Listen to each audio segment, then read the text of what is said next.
চাচা তার ভাতিজাকে বলছে, ভাতিজা তুই সব ফিরিয়ে দিলি ভালো কথা, কিন্তু তোর পরনে যে লুঙ্গিটা আছে, তোর পরনে যে লুঙ্গিটা আছে, তোর পরনে তোর গায়ে যে জাঙ্গিয়াটা আছে এটাও আমার দেওয়া, তোর পায়ে যে জুতাটা আছে এটাও আমার দেওয়া।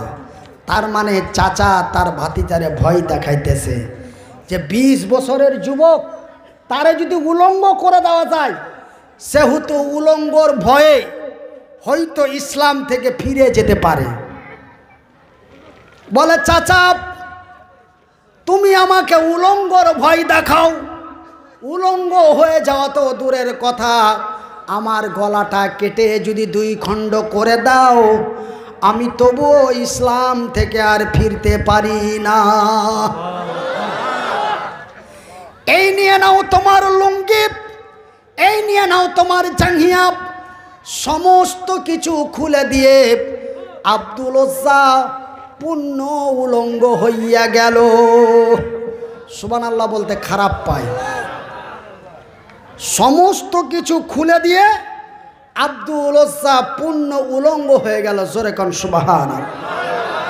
পূর্ণ উলঙ্গ হয়ে গেল। এইবার 18 থেকে 20 বছরের যুবক উলঙ্গ হয়ে আল্লাহর জমিনে কতদিন থাকা যায়? আব্দুল উজ্জা এইবার চাচাকে বলে দিল, চাচা আমি তো সব কিছু তোমারে ফিরিয়ে দিলাম, কিন্তু আল্লাহর কসম তোমার বাড়িতেও থাকবো না, তোমার বাড়িতেও থাকবো না। আমি চলে যাব রাসূলের কাছে, আমার রাসূলের কাছে চলে যাব, আর আমার রাসূলের কাছ থেকে আমি দ্বীনের কথাগুলি আরো ভালো করে জানবো, অন্যায়ের প্রতিবাদ করে সত্যর বিজয় করে আমি শহীদ হয়ে মারা যাব, আমি আল্লাহর জান্নাতে চলে যাব। এই বলে আব্দুল উজ্জা তার বাড়ি থেকে বেরিয়ে গেল। রাস্তায় উলঙ্গ হয়ে চলে আর বলে, আল্লাহ তুমি বলেছ অত ইসমান্তা সাপ অত জিল্লমান্তা সাপ, আল্লাহ তুমি বলেছ ইজ্জতের মালিক, তুমি বলেছ বেজ্জতের মালিক।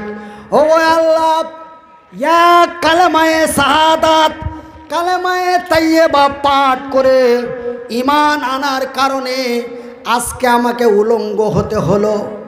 রব্বুল আলামিন তুমি বলেছো আল্লাযীনা হুম লিফুরুজিহিম হাফিজুন, রে বিশ্বের মানুষেরা তোমরা তোমাদের সারাম গায়ের, তোমরা তোমাদের ইজ্জতের হেফাজত করো। রব্বুল আলামিন মাবুদ গো, আমি কোন জায়গায় গেলে আমার ইজ্জতটা ঢাকা যায়, এই বলে চিন্তা করতেছে আর আল্লাহ রব্বুল আলামিনের দরবারে দোয়া করতেছে। মহান আল্লাহ রব্বুল আলামিন ওসার মাথায় একটা বুদ্ধি দিয়ে দিল, একটা কথা স্মরণ করাই দিল। সুবহানাল্লাহ কোন। ওসার মাথার মধ্যে একটা কথা আমার আল্লাহ স্মরণ করাই দিল। কি স্মরণ করাইল?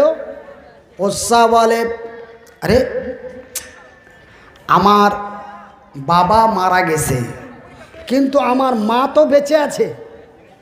আমার বাবা ইন্তিকাল করছে, কিন্তু আমার মা তো বেঁচে আছে।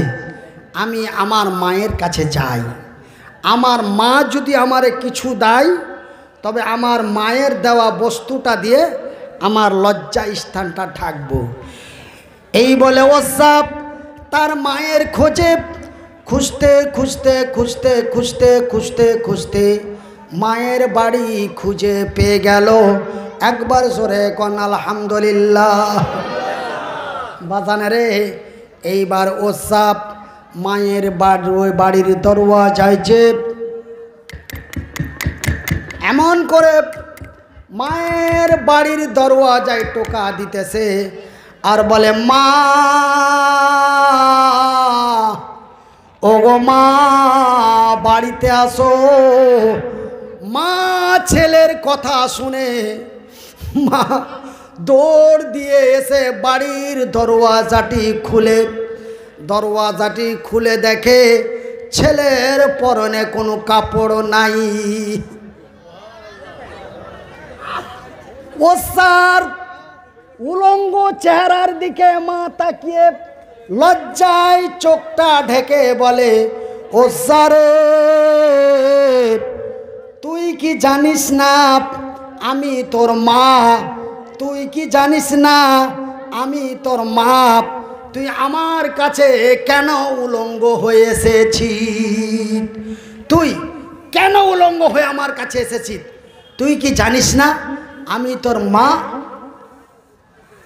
মায়ের সামনে ছেলেকে উলঙ্গ হতে হয় না? তুই উলঙ্গ হয়ে আমার বাড়ি কেন এসেছিস? তোর উদ্দেশ্যটা কি? বলে, মা গো আমি জানি তুমি আমার মা, আমি জানি তুমি আমার মা। মায়ের সামনে ছেলের উলঙ্গ হতে হয় না, কিন্তু মা গো এক আল্লাহকে বিশ্বাস করে নবীর কথার সম্মান রেখে জান্নাতের লোভে পড়ে ইসলাম কবুল করার কারণে আমার অবস্থা এই। মা তার ছেলেকে ফেলে দিতে পারল না। মা এত দয়ার জিনিস, মা এত মায়ার জিনিস, মা তার ছেলেকে ফেলে দিতে পারল না। বাজানে রে আমার যুবক ভাইরা, যারা মায়ের সাথে খারাপ ব্যবহার করো, যারা মায়ের সাথে অভদ্র ব্যবহার করো, একটু কান খুলে শুনে নাও, মা তার সন্তানকে ফেলে দিতে পারে না। ভাইজান, মা যদি তার সন্তানকে ফেলে দিতে পারত, তবে আমার মা আমাকে এত কষ্ট করে লালন পালন করতো না। সুবহানাল্লাহ কয় না? আপনারা কি আমার কথা আপনাদের বুঝতে অসুবিধা হচ্ছে? তবে সুবহানাল্লাহ কন না কেন? মা যদি, কথাটা আরেকবার শুনেন, মা যদি তার সন্তানকে ফেলে দিতে পারত, তবে যার দুইটা হাত নাই, যার দুইটা পা নাই, যেই লোকটা একা চলাফেরা করতে পারে না, এমন ছেলেরে মা লালন পালন করতো না। মা যদি চাইতো, মা একটা ঠোঙাতে করে নাড়ি ভুড়ি সহ মা জলের মধ্যে ফেলে দিতে পারতো না? কিন্তু মা ফেলে দিতে পারে নাই।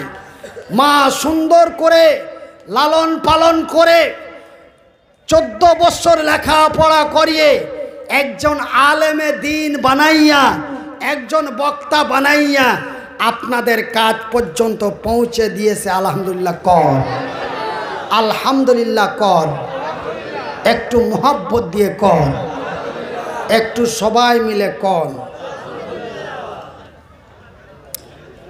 আমার ঘড়িতে এখন বাজে 9টা 40। আপনাদের কয়টা বাজে? 9টা 40 হবে। তবে রাত বহুত হইতে যায়। আপনাদের কি কষ্ট হইতেছে? আপনাদের কি অসুবিধা হইতেছে? কেন? আপনারা যদি আমার কথা বুঝতে না পারেন, আপনারা যদি আমার কথা শুনে বুঝতে না পারেন, রাত যদি গভীর হয়, আপনাদের যদি কষ্ট হয়, তবে আপনারাকে কষ্ট দিয়ে আমি বায়ান করব, এটা আমি এবং আমার নবী চাই না যে আপনারা আমার দ্বারাই কষ্ট পান। এই জন্য আমি আপনাদের বলতেছি, আপনারা আমি কি আর আলোচনা বাড়াইব না? আমি আপনাদের দোয়া নিয়ে শেষ করে দিব। আলোচনা বাড়াবো, তবে আমি বেশি কথা কইব না, শুধু বুখারীর ঘটনাটা শুনালেন।